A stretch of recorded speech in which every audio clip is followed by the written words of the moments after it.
Rob Kirkpatrick and Bernadette Lee with you on Acadiana's Morning News. And as she does every Monday morning, we have Jaci Russo on the phone. Good morning. Good morning. So, I don't know if this is what you're going for in your life or what you want to be associated with, but every time I see something good and happens in branding and business or bad, you're the first person I think of. Like, I can't wait to tell Jaci on Monday. Oh, I love that. That's a good thing. I can't wait. And a lot of times, I pass over things, especially when it has to do with logos or like updated logos, and I'm like, that's so dumb. That doesn't look like you, Delta. Why'd you do that? You got to have the triangle. You got to have the Delta symbol. You're Delta.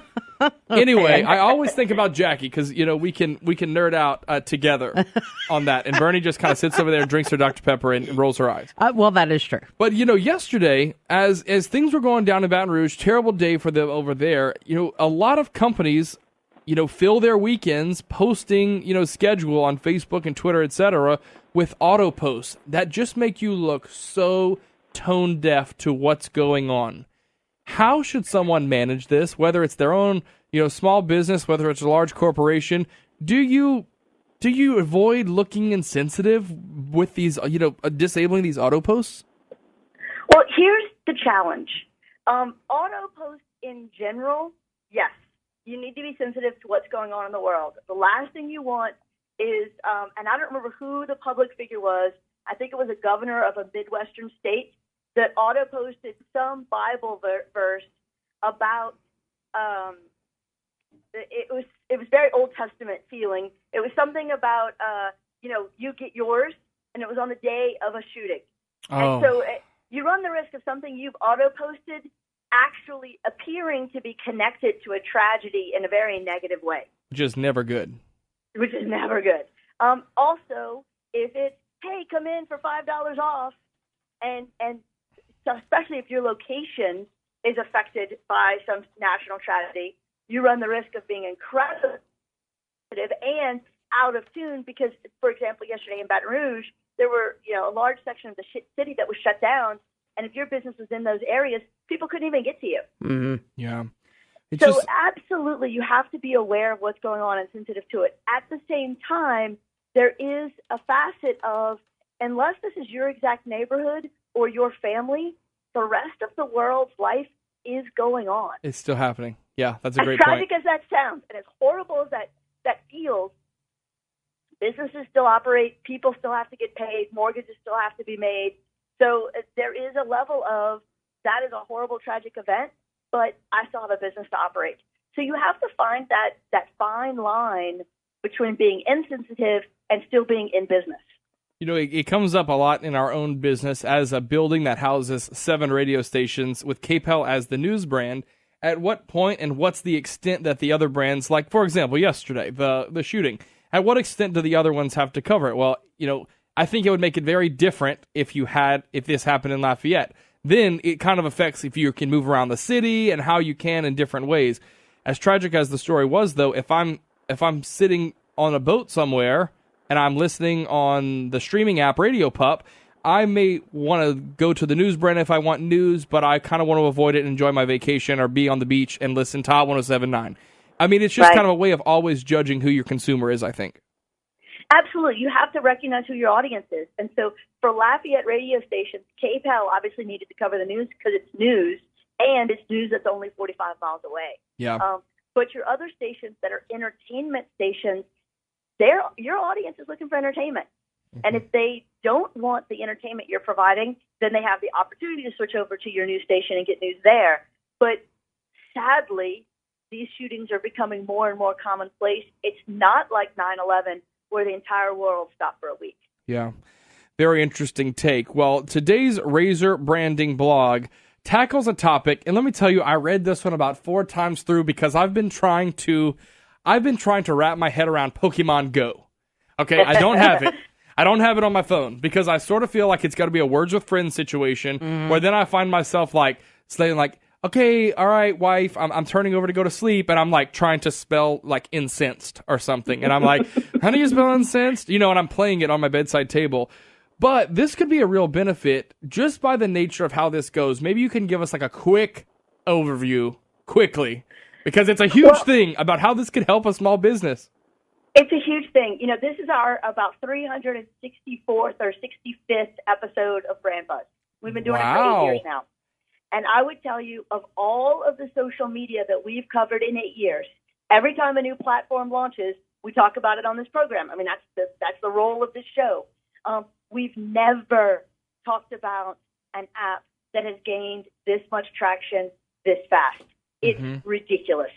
And so I can tell you a lot of times, for example, Instagram, I've talked about it in a January show and said, trust me, in a year from now, everybody you know will be using it. And it's taken about that long to get some traction.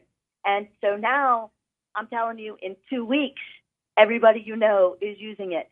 The thing that affects businesses is twofold. One, this is the first app that isn't about playing in bed. It's not about sitting at your house and doing it. The app works when you're out in the world doing things.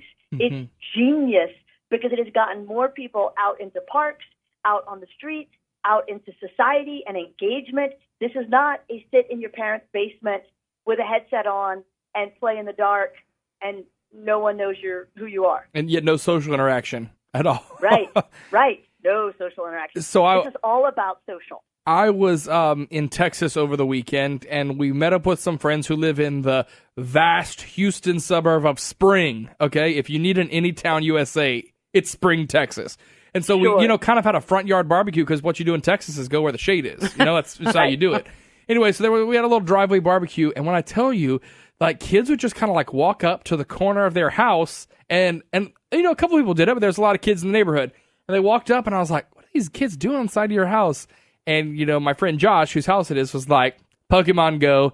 It's a hot spot over there in the corner of the house. People drive by in the middle of the night and jump out and go to the corner of his house. And I'm like, what is this? Well, then by the end of the weekend there, okay, we're having lunch yesterday in the Woodlands, and all the fountains, is it called Pokestops? Is that where you... Isn't that what yeah. All the fountains are Pokestops.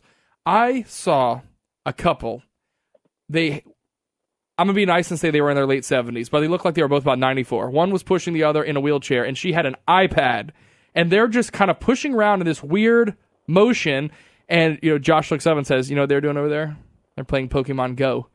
What? I mean, does this really span from the 14-year-old kid who has his first phone to, but then again, it's getting people out there. It's getting people seeing monuments. It's getting people seeing historic buildings and learning more about them. I mean, is this really the answer, like you said, to the kid sitting in his basement and not getting out there, not playing outside? I would tell you it starts with kids as young as 4, not 14. Oh my! It is amazing to me the number of people that, just as what you experienced in Texas, what I see in the Saint Streets and downtown is I've seen tenfold, 20 times the number of people out on the street, walking around, talking, engaging, socializing. This app has the potential to be revolutionary. And I can imagine you have a great view from your vantage point. You could see the Y Lafayette sign. You also have the September 11th memorial. Like, I'm sure those are probably hot spots downtown for sure. Absolutely. And there's a number of places downtown. Carpe Diem has a spot. We have a spot at our office. There's a ton of businesses that have been, incorporated into the game and have some major character action in our offices or in our businesses. And that's what brings me to the topic of the blog today, which is there's actually a way you can create opportunities. You can spend a few dollars, and I mean a few, less than 10, a few dollars, and make your business a hotspot. So if your business benefits from heavy foot traffic, because you sell food on the go, beverages, groceries, things that are easy in and out and that mass amounts of people will stop in and support your business, then you need to get on this train now. Wow. I can't tell you, Jackie, I'm going to get it today, but I'm not going to rule it out forever. Because you know what happens when everyone starts doing it, then Bernie's coming in here and she's going to say, I went to Dairy Queen and they have Pokemon in the ice cream cake case, and so I had to buy an ice cream cake. Right. It's going to happen. That's pretty close to it, huh? Jackie, as always, thank you so much. We have put You know what? I'll tell you, we very rarely put the entire Razor branding blog on our website. This was such a great read. Brandon walked in, and I was like, so we're having Jackie on in about 15 minutes. I want this whole thing up there. I mean, we can link back to her blog, but this is so interesting. So you can find the whole thing right now, kpel965.com. Jaci Russo from Russo, all over the place. Jackie's a trailblazer, and she's also a road warrior, always around, on the way to practice, on the way to something. I would imagine you fit into that column that can't wait for summer to be over, because at least you have your kids go to one place during the day. Well, I tell you, most of my summer travels have been to the same one place. Like this morning, Maggie's on her way to school for volleyball workouts, so making the beautiful drive to Grand Cateau. All right. Well, Jaci Russo, thanks for joining us. We appreciate it.